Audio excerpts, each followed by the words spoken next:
Good to have you here. My name is Ozzy Bokelechi, a student at UMass Global, striving to be a psychiatric mental health nurse practitioner.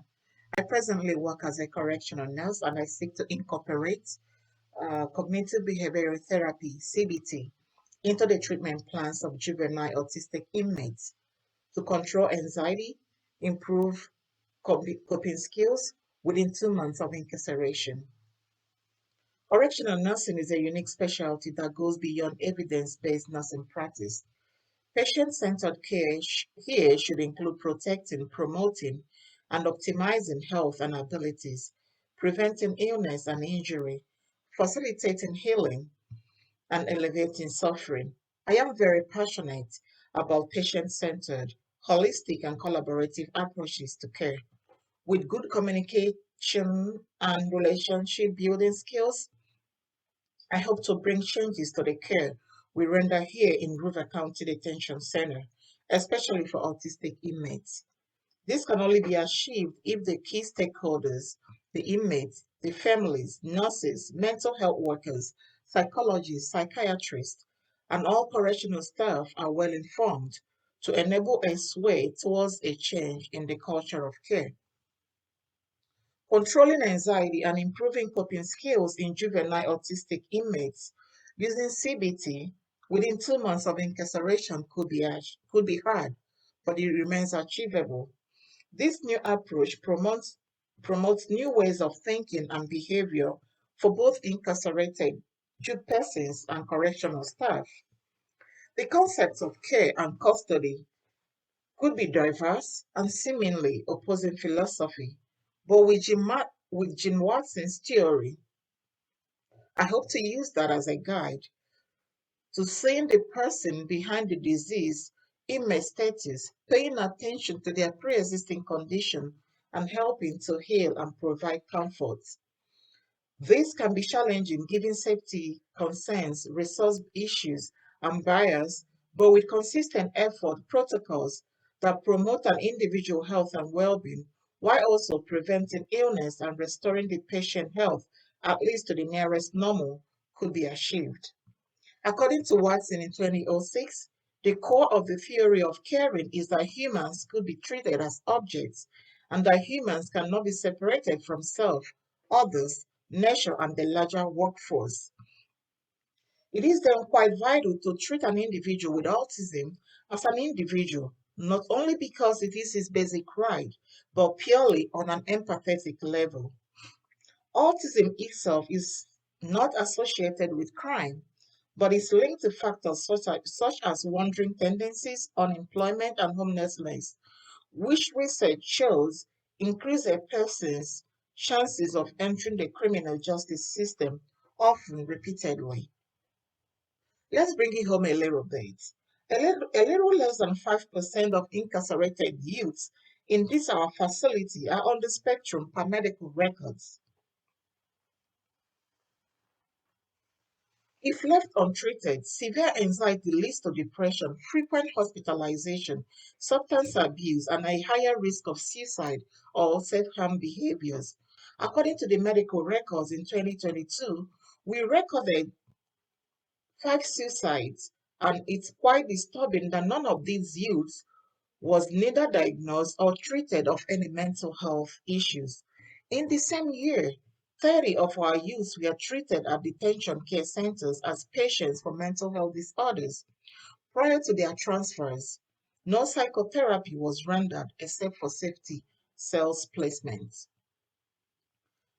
Psychiatric inpatient is incredibly expensive. Depending on the facility and the circumstances, it usually comes up to 1,000 to 2,000 a day.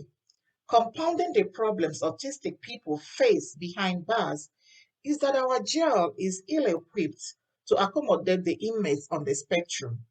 From my assessment, autistic people often have difficulty understanding the prison rules and norms, making them especially vulnerable to the exploitation in prison. This leaves them helpless, distressed, and overwhelmingly anxious. Autism is not even included in the mental health screens we do every day here in the jail. Even at the screening levels, those who are gravely disabled are cleared for incarceration, whereas a 5150 placement could have been a better option at this level. Furthermore, the medical staff tend to focus on conditions such as schizophrenia, antisocial personality disorder, and other conditions that present a greater security risk than autism does. Inmates who come in with such a diagnosis are likely to find prison staff ignorant of autism and their needs. A significant number of correctional staff shared with me that they do not even know what autism is, and they are not confident that they know which inmates have that. As a result, prison officials may interpret certain actions from a person with autism as a defiant behavior, distress, instead of being in distress or anxiety. Correction staff are really trained to recognize and appropriately interact with autistic people. Prison officials see them as troublemakers and mistakenly blame them for altercations. This makes them to resort to inappropriate use of pepper sprays, tasers, show of force, and then the abuse of safety cells as a safe haven for these autistic inmates. So how can we as the stakeholders help to facilitate these projects? All stakeholders need to be extensively trained in CBT by psychiatric mental health practitioners. My plan is to use the available staff for each shift, but everybody needs to know how and when to apply CBT while dealing with these autistic adolescents. Like we all know, each shift is usually staffed with one medical doctor or psychiatrist on call, 10 nurses, 2 mental health clinicians, and 80 correctional deputies. The doctors need to be more conscious of this situation. Instead of relying heavily on medications, they would include the use of written and visual information, the use of concrete language, the inclusion of families, having shorter sessions, and the use of variety of media technologies in the diagnosis treatment of these symptomatic autistic inmates. Then there is need for collaboration between our medical doctors and the psychiatrists because that is the only way we can have a coordinated type of care.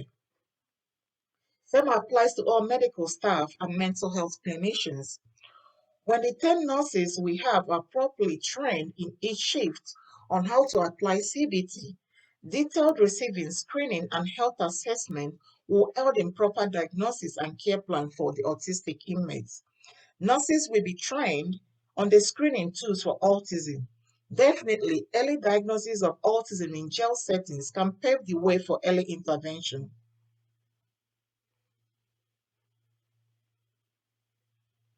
The same applies for our mental health clinicians. Most of our autistic youth struggle with mental health problems, and traditional mental health services generally do not meet their needs. CB training will boost the clinician's knowledge, experience, competence, and confidence in working with the autistic inmates. With CBT also, correctional deputies will become more aware of autism and as such can view challenging situations more clearly and respond to them in a more effective way. If we train the correctional deputies in CBT, the use of pepper spray, the use of force, the use of tasers will be reduced.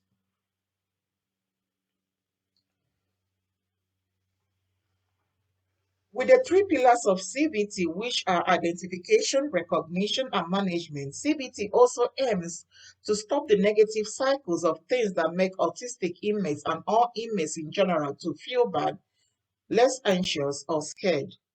The good news here is that the existing nurses, mental health clinicians, and correctional deputies can be introduced, trained in CBT for autistic inmates. However, there will be need to hire a psychiatric nurse practitioner, which leaves us with a cost of 4,800 in 8 weeks. Under equipment, we will be using the existing projectors, 7 secured network printers, 20 questionnaires, 200 flyers, and 20 journals. The total cost is estimated to be 560 in 2 weeks.